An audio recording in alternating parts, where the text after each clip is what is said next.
As Taylor said just a moment ago, we are continuing this morning in our series in Deuteronomy. We'll be in the Sixth Commandment today, which is do not murder. And we're going to take the opportunity to expand that, as Taylor said, to talk about the sanctity of all of life. The phrase I like to put on it is from womb to tomb. We look at that. And it is my privilege this morning to get to introduce today's preacher, Miss Karolyn Schrage. Karolyn is the executive director of Life Choices Health Network here in Joplin. If she looks familiar to you, Karolyn preached for us back in the spring of 2019. So for those of you that have been around for 3 years or so, you probably remember that morning. In fact, Karolyn reminded me this morning that the tornado sirens went off as she was preaching that day. So she's a champ, and she kept on rolling right through that. I love that Karolyn is now taking on a more official capacity here at Ozark Christian College. She is one of our 2 newest trustees.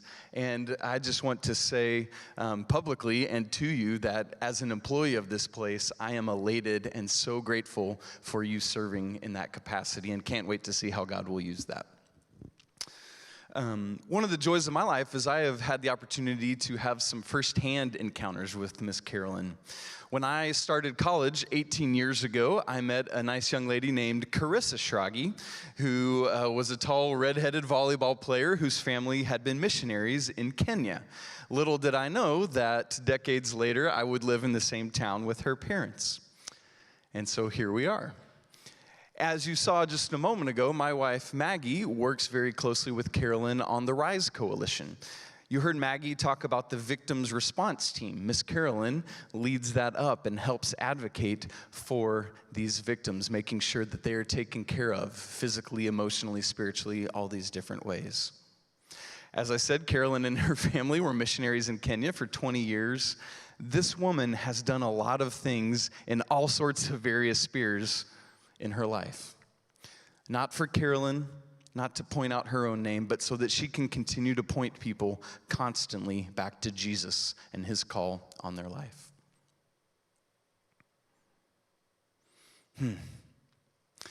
There's a lot of words I could use to describe this woman.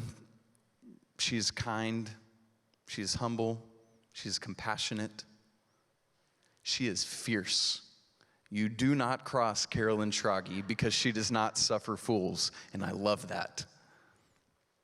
This woman has so many things, but the phrase that I would like to give you today is that she is an advocate for humanity. And that is not for humanity's sake, but as I said just a moment ago, that is so that she can constantly say, Jesus loves you. This is in the name of the gospel. This is so that I can point you to the author and perfecter of our faith, our Lord and Savior, Jesus Christ. And so it is my distinct pleasure to get to introduce to you today our preacher, Miss Karolyn Schrage.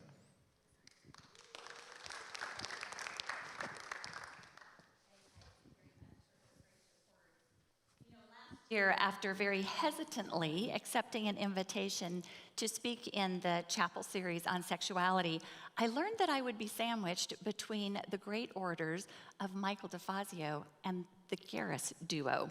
Well, it was a once-in-a-lifetime, terrifying honor, but I figured that I would never be invited back again. Then the summer of 2020 rolls around, and Isaac sends an email and asks if I would be willing to join a host of seasoned scholars and would I cover the topic of murder. Sex and then murder. I'm not really sure what that says about my reputation. But seriously, it really is an honor to be invited here today, even though I may feel very inadequate for the task at hand. You know, many theologians, they would agree that this Sixth Commandment is considered one of the most misunderstood and misinterpreted of the 10 Commandments. Do we, as God followers, do we really need to be told that we are not to participate in the illegal or the immoral taking of another human life? Perhaps that day on the mountain, as God was revealing the core absolutes of obedience, Moses realized that there just were not enough flat stones, or there weren't enough man hours to chip away an entire sermon on the sanctity of human life. And so he sums it up in 4 words. Thou shalt not murder. Or basically, hashtag womb to the tomb justice for all. You know, Genesis 1:26, it already reinforces this core value as it reads, "Let us make mankind in our own image, in our likeness." So God created mankind in his own image.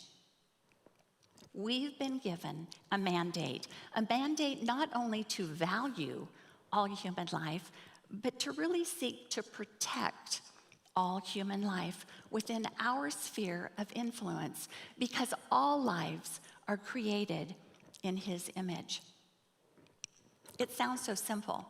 So why in 2020 does it still seem so complex? As a missionary nurse who worked in Africa, there were many times that I was given the opportunity to protect life within the clinical settings. But I vividly remember a specific day when a young African preacher, when he came and he asked if I would go with him to a local hospital. He was very concerned about the welfare of a relative of his and her unborn child. Our family was suddenly drawn in to a journey that was very raw, very up close, and very personal. When entering that particular hospital ward, there were beds upon beds of very, very sick women. But I was struck by the gaunt eyes and the emaciated body of the particular individual that I had been asked to visit that day. She had no way to pay for the very expensive drugs to treat her tuberculosis, and she was in need of an immediate blood transfusion. Well, we had the resources to be able to pay for the expensive medicines that were needed, and I very quickly scouted out the lab that was there in the hospital and donated 2 pints of blood that could be tagged specifically for her. When returning that next day, I found that she was even weaker, and she could barely open her eyes, but she nodded to the bloody rags that were at the foot of her bed. And there, hidden beneath the bright-colored conga cloth, lay the tiny form of a little baby girl. In Swahili, she whispered, "Jina lake ni Violet. Afadhali saidia mimi, saidia mtoto yangu." Her name is Violet. Please help me. Please help my child. I quickly located the nurse that was in charge, and I demanded to know why this little child was not getting the medical care that was needed. Her eyes would not meet mine, and she quietly stated that the doctor had determined that they were not to waste their limited resources on this one. Well, I asked to be taken to that doctor.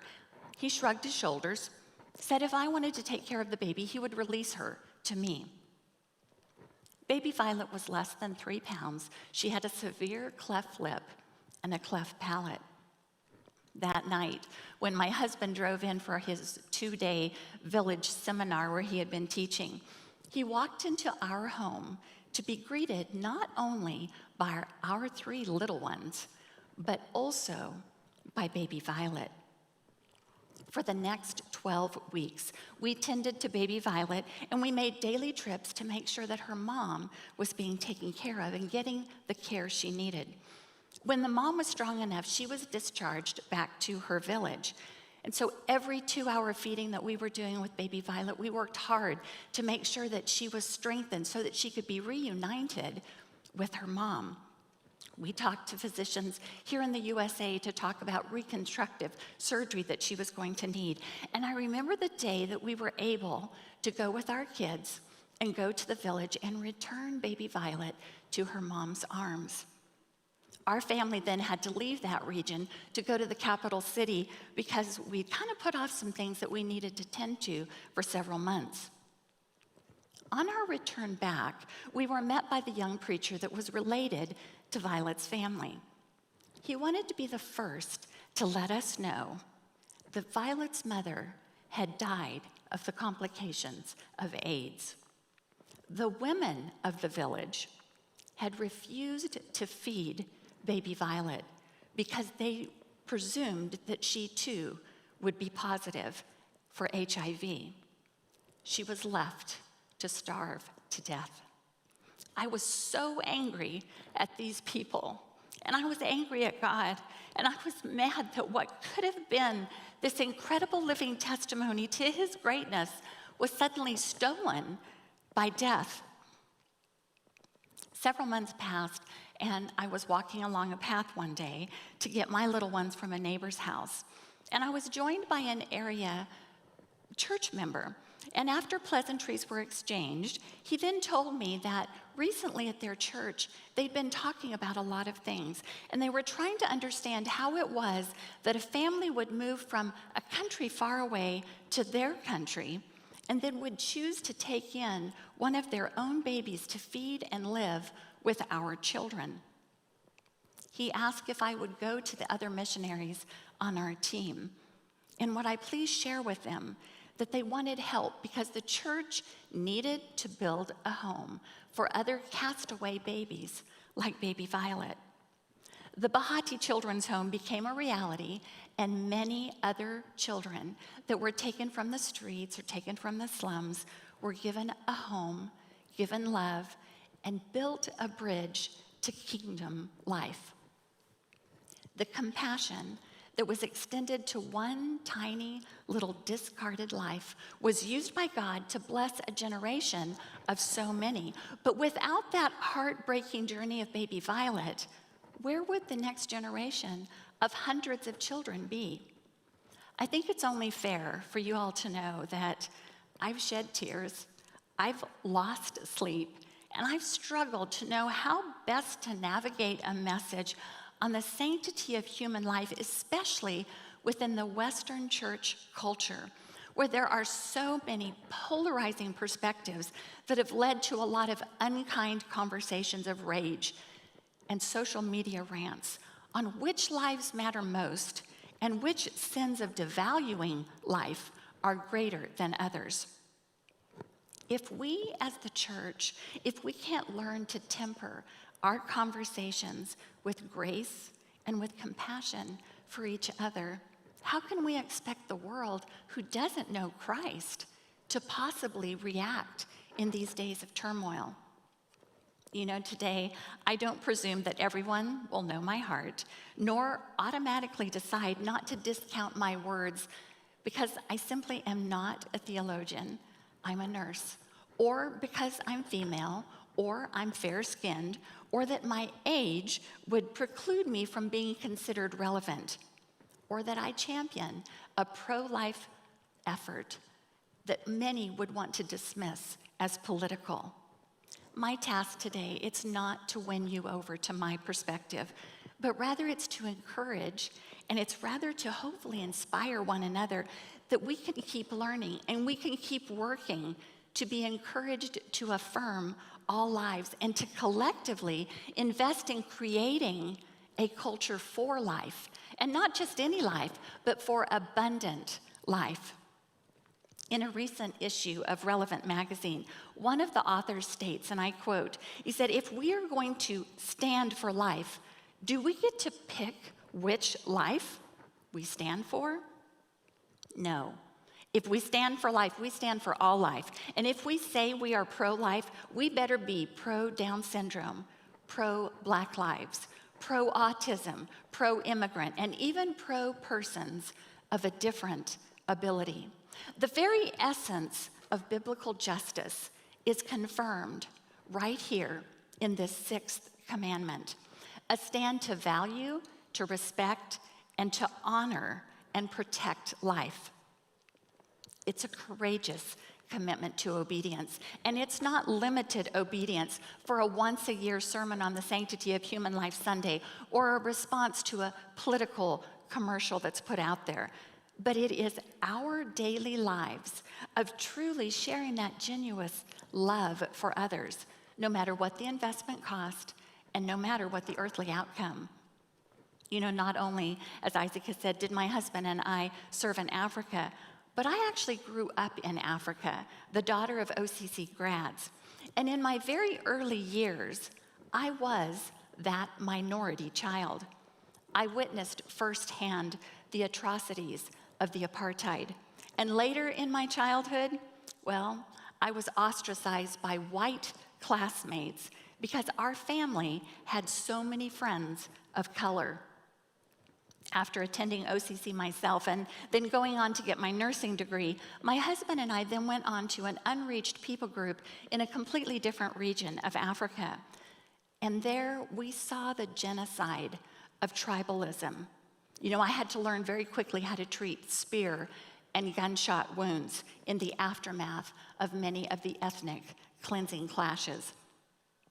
We were pulled into deep debates about the victimization of young girls that were forced to go through female genital mutilation. And when the bombs were set by religious sects in the name of Allah, we saw the leveling of the U.S. Embassy and the murder of hundreds of innocent lives.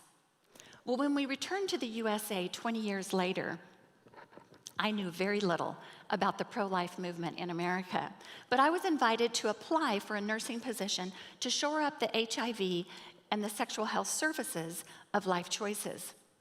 I had no idea what a landmine of hostility and prejudice, even among Christian circles, surrounded that pro-life and that pro-choice rhetoric.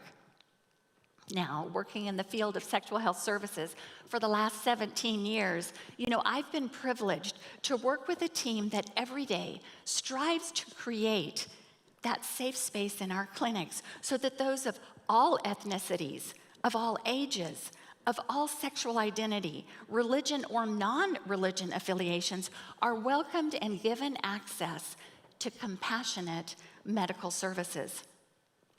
In recent years, this open-ended love approach has really taken us into deep, dark circles of sexual exploitation. And I'm privileged to work with Maggie Shade and with others in bringing attention to this effort that's happening right here in our region. You know, today I work with some of the finest men and women in law enforcement, both at the federal, at the state, at the county, and at the city level. Men and women who are committed to justice on behalf of these survivors. Championing a stand for life. It's not merely geographical or philosophical or political, but it's practical. It's implementing daily the honoring of the Sixth Commandment. So how do we do this right here, right now in 2020? Well, sadly, in our country alone, the history of racism would say that Black lives don't matter.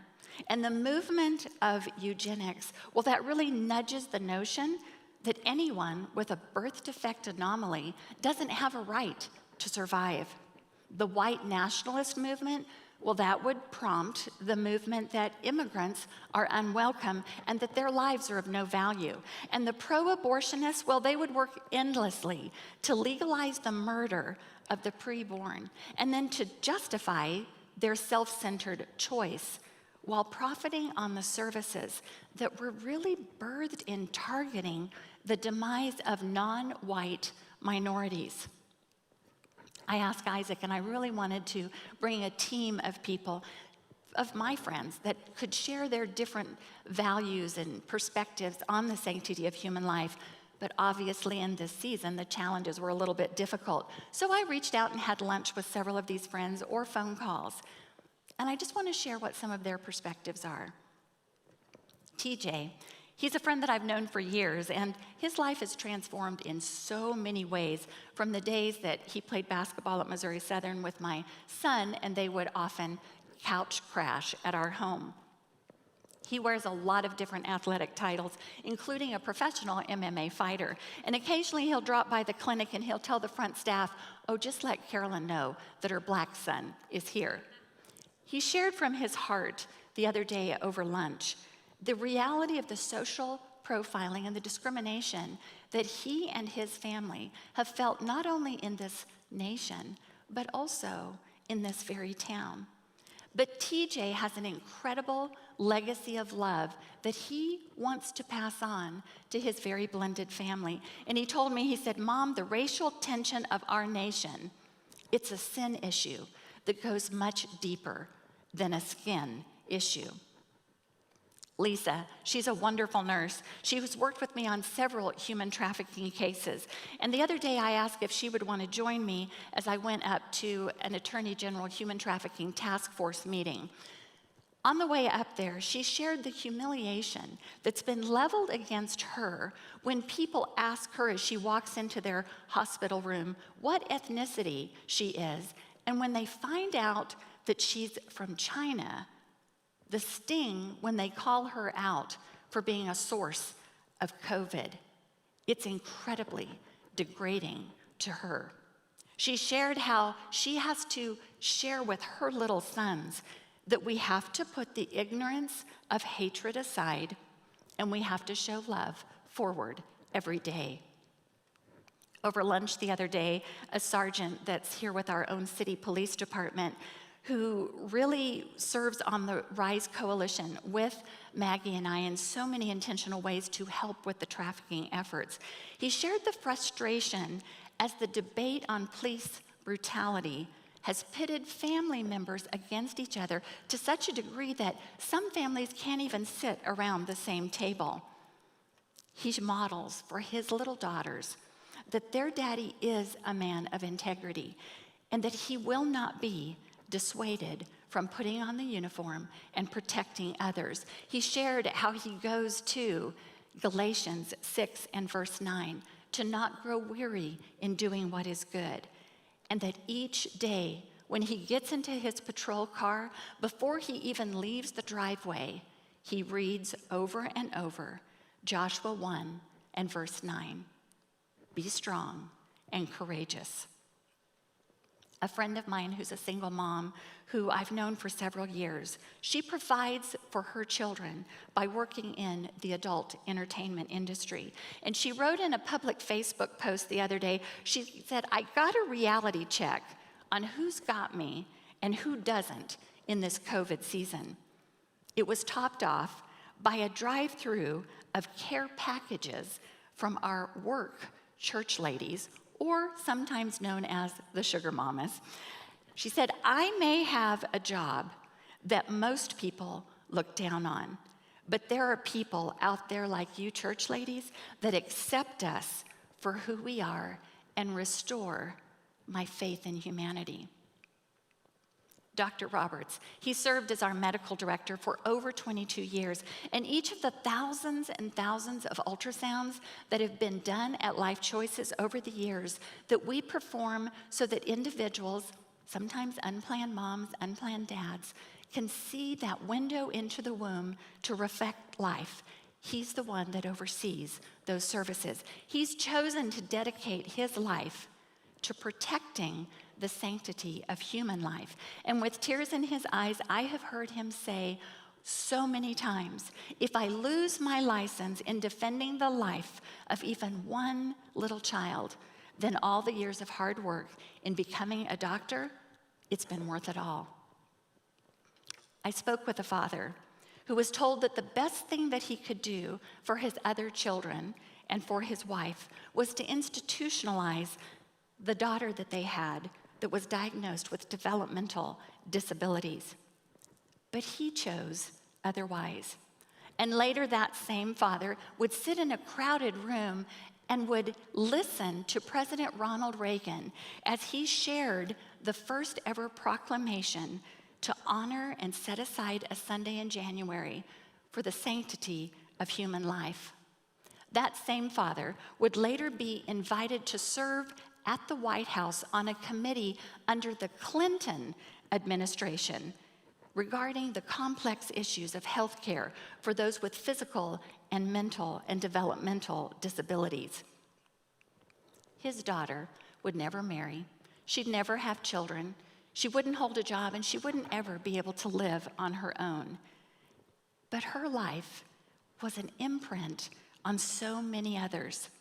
Each Monday for several years, when she would get off the bus and walk into her school for the severely handicapped, she'd pause and she'd ask her principal why she didn't see him at church the Sunday before. And in fact, she would say, Mr. Pitts, don't you love Jesus? Well, one particular Sunday, just to get her off his back, he went to church, and he never stopped going. Because of her relentless pursuing him for Jesus, he eventually, along with his family, was baptized. At my sister's funeral, the story of Mr. Pitts and Linda was shared with all that were in attendance. Her life bridged his journey to the foot of the cross and to Christ, and all because a set of OCC grads, my parents, they chose to take a stand to honor and respect the sanctity of human life. In the Old Testament, we're given this command, thou shalt not murder. The ultimate value of human life is very clear. As God told Noah in Genesis 9 and verse 6, whoever sheds human blood, by humans let his blood be shed, because God made humans in his image, reflecting the very nature of God. In the New Testament, we're given this important commitment to honoring life, but it's not just about taking a stand for life, like in the Sixth Commandment, but it's even more about how we are to take that stand of obedience. And in fact, it isn't even centered around the spilling of blood, but it is further clarified as a heart issue. And in 1 John 3 and verse 15, it explains that hate is a heart issue that we as Christians are to call into check. In fact, it says, he who hates a fellow human is in fact a murderer. This extends into our very own self-reflection and our acceptance. When we look into the mirror, are we filled with self-depreciating thoughts? Do we question our own value? Every day in my circle and in my world at the clinic, I see that hurt people hurt others. If we don't value our own life, how can we value and possibly reach out to help others who are hurting? So, how do we take a stand for life? Well, we choose to love. Deuteronomy 6, 4 through 12, 4 through 5. You guys, you know it well, and it was read earlier this morning. But it says, love the Lord your God with all your heart, with all your soul, and with all your strength. And then Mark 12 and 31, it records that Jesus adds, love others as well as you love yourself. There's no other commandment that ranks with these. When we are tanked up with God's love, his love will spill out to a very hurting world. We will respectfully and we will peacefully choose to walk with others in affirming all lives. We'll step up to come alongside that single young mother who's chosen not to abort the child within, but will walk alongside as she makes that adoption plan or as she parents her baby. We'll choose to lavish love on that young woman that has had an abortion because she felt she had no other option. And we'll love her without shaming her. We'll value the life of the exotic dancer who uses her body to pay for her college tuition. And we'll choose to spend hour after hour and sometimes year after year cultivating a genuine friendship. We'll take a stand for her life, and we'll take a stand for others who have been caught up in the web of human trafficking by choosing to step away from the degradation of pornography consumption. We'll offer access to that confidential, compassionate medical services, no matter what the gender, no matter what the sexual orientation. And we'll choose to stand up against the prejudice and against the disregard for those who don the blue uniform to go out there and protect our communities. We'll confront that roommate who shares a joke that might demean the life of another based on ethnicity or color or even ability. We'll take a stand. We'll take a stand against racism every day, not just when it's trending in the streets. And we'll choose not to pull someone in to our circle with Jesus, but we'll choose to take Jesus to their circle and let Jesus do his work among them. We'll commit as students and professors and staff here at this institution of higher learning. We'll commit as OCC community to be able to live a life of love. And we'll choose to teach those in our family, those in our Sunday school, from behind the pulpit, those in our youth groups, in all spheres where we work. We will choose to teach others the sanctity and the respect of all life. You know, Mother Teresa, she was this incredible powerhouse and an influencer that just changed the world for so many people. But she said the quote, "Do ordinary things with extraordinary love." Let's be the church that leads the charge to love and to make sure that we are part of creating a culture that chooses to stand against the murder and the hate and to love the next generations into being a culture for abundant life.